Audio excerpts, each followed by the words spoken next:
Launch से ये साबित होता है कि अगर खुद पर भरोसा हो और अपनों का साथ हो।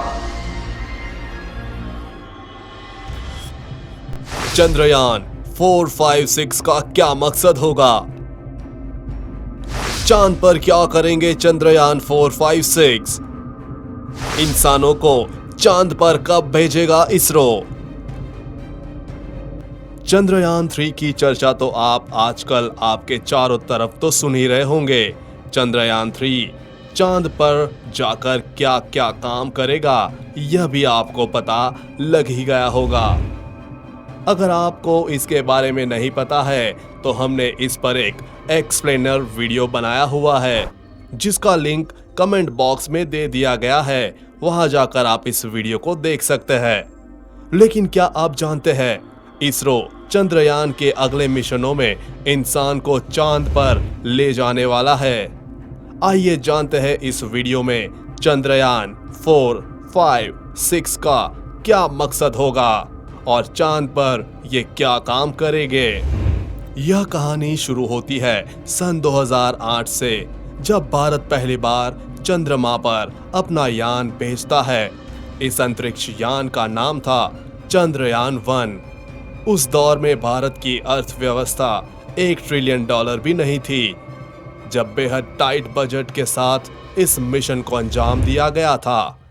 लिहाजा इससे निकलने वाले परिणामों में पूरी दुनिया को चौंका कर रख दिया था।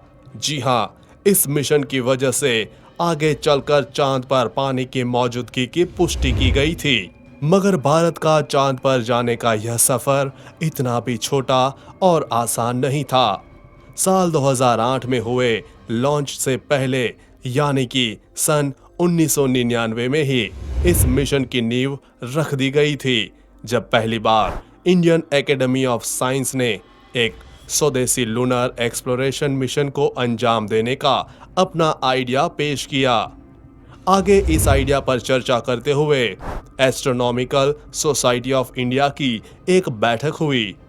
इसमें टॉप वैज्ञानिकों के दिए गए सुझावों की समीक्षा यह वह वैज्ञानिक थे जो देश भर में geology, physics, astronomy, planetary scientist, इन वैज्ञानिकों के मशवरे के बाद ये फैसला लिया गया, भारत चांद पर अपना अंतरिक्ष यान भेजेगा।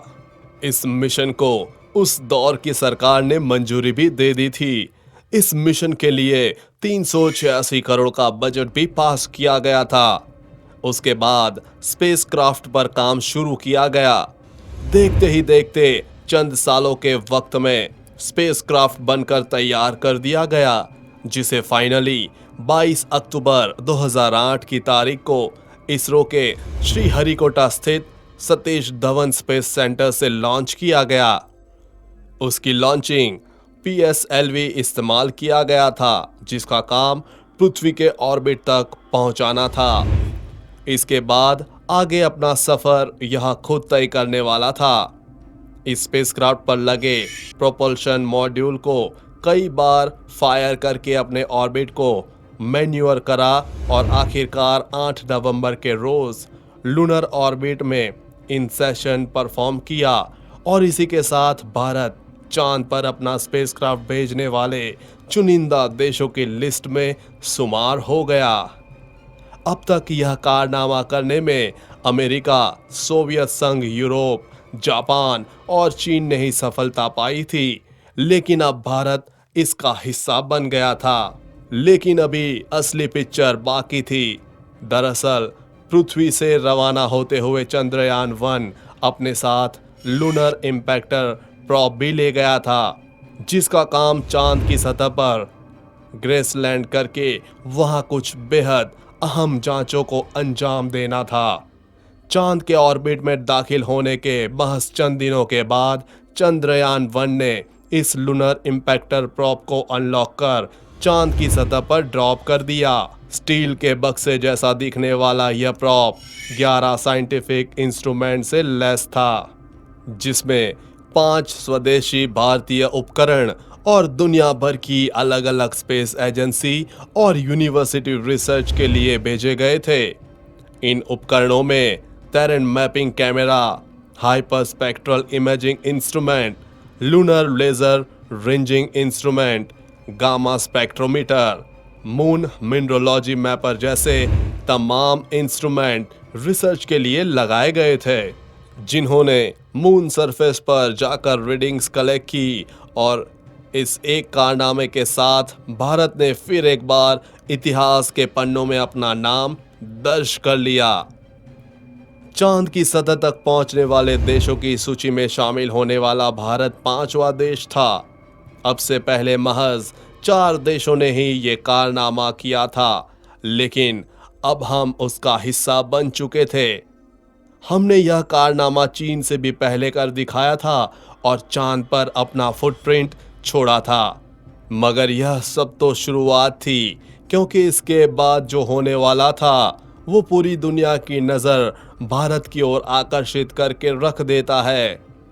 LIP के ड्रॉप डाउन के बाद यह सभी साइंटिफिक इंस्ट्रूमेंट एक्शन में आते हैं और अपना अपना काम शुरू करते हैं। अपनी ड्रॉप डाउन जर्नी के बाद इसमें लगे अल्टीमीटर और रडार ने अपने मोशन स्टडी परफॉर्म की, जिसने वैज्ञानिकों को मून की ग्रेविटेशनल डायनामिक्स को समझने में हेल्प की। साथ ही इस दौरान लूनर सरफेस की इंटेंसिव मैपिंग और इम्पैक्ट की जांच करने के लिए फोटो और इंफ्रारेड सेंसर को भी एक्टिवेट किया गया, जिससे बहुत से वैल्यूएबल साइंटिफिक डाटा कलेक्ट किया गया, जिन पर दुनिया भर के रिसर्चर्स और वैज्ञानिकों ने बहुत से रिसर्च पेपर लिखे, जिसे दुनिया भर में चांद को लेकर एक समझ विकसित हुई। इस बीच इसमें मौजूद चंद्रास एटीट्यूनल कंपोजिशन एक्सप्लोरर ने चांद पर मौजूद खनिजों का अध्ययन किया। यही से एक नई खोज का उदय हुआ। यह चंद्रमा पर मौजूद पानी की खोज थी। पत्र में अपने 25 मिनट के डिसेंट के दौरान इसने लूनर सरफेस के 650 मास स्पेक्ट्रा कैप्चर किए, जिसे चांद पर पानी के मौजूद होने की पुख्ता सबूत हासिल हुए। इस स्टडी से हमें यह पता चला कि लूनर सरफेस पर मौजूद कैटर्स में उसकी सतह के नीचे भी पानी के विशाल भंडार मौजूद हो सकते हैं। यह खोज चांद के दक्षिण ध्रुव के पास अंजाम दी गई थी। वैज्ञानिकों का इस पर यह कहना था कि पोलर रॉन्जर सनलाइट इम्पैक्ट कम होने के चलते जहां पर पानी होने की संभावना काफी ज्यादा प्रबल हो जाती है, और आगे चलकर इस प्रयोग ने इस बात की पुष्टि भी कर दी।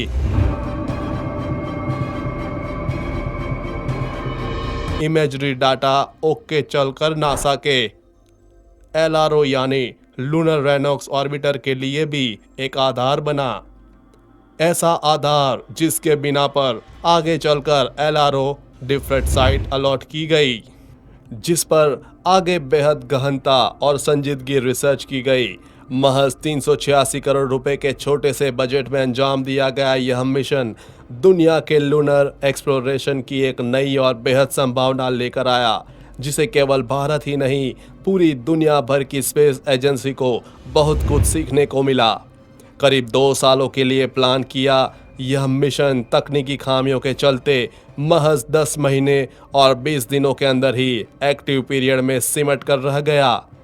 इतने कम वक्त में इसके द्वारा की गई डिस्कवरी और फाइंडिंग्स का कोई जवाब नहीं था।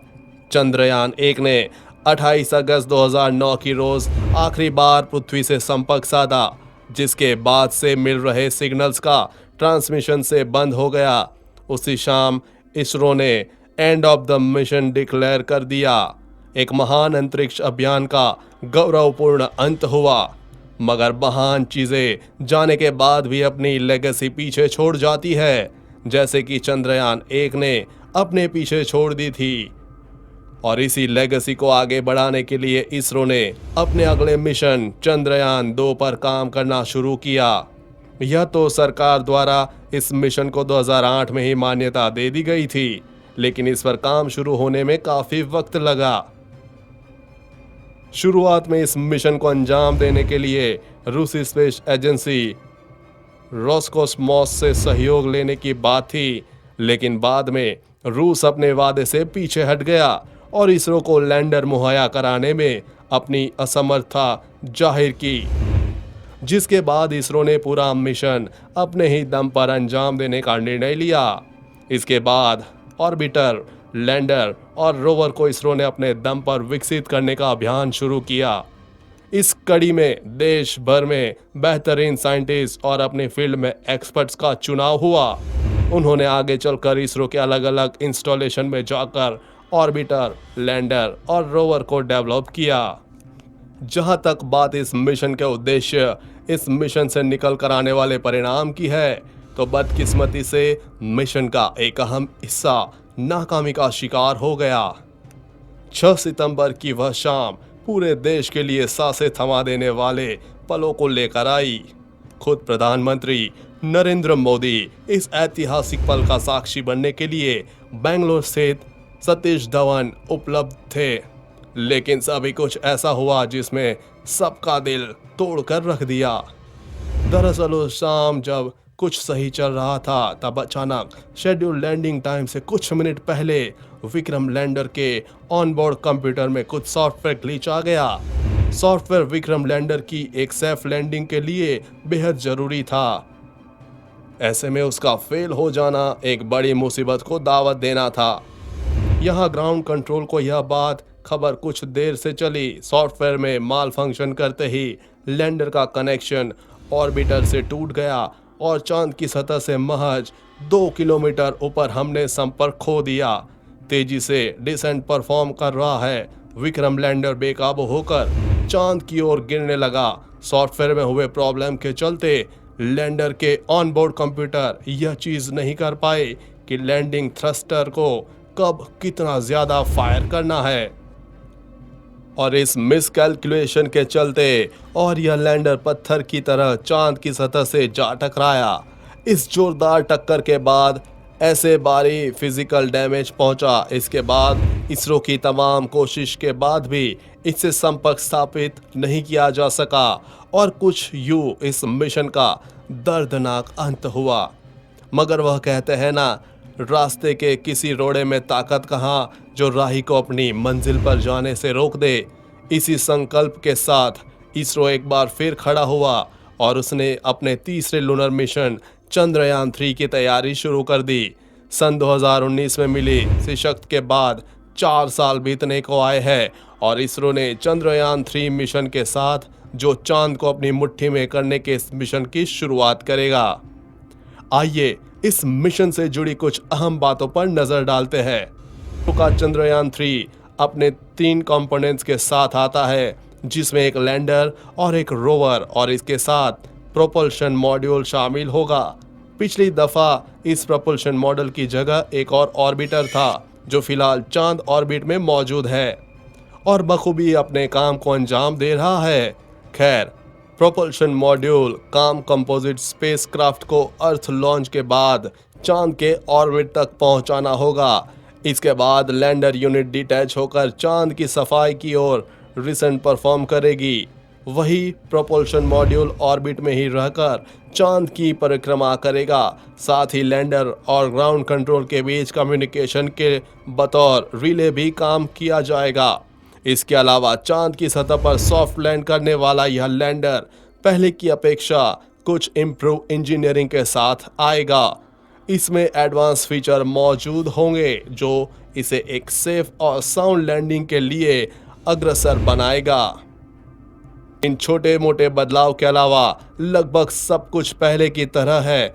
वास्तव में चंद्रयान 3 मिशन चांद को छूने का दूसरा प्रयास है, जिसका major objective Indian scientific instrument को मून सरफेस पर सेफ लैंड करवाना है और उनसे रीडिंग हासिल करके best possible lunar research conduct करना है।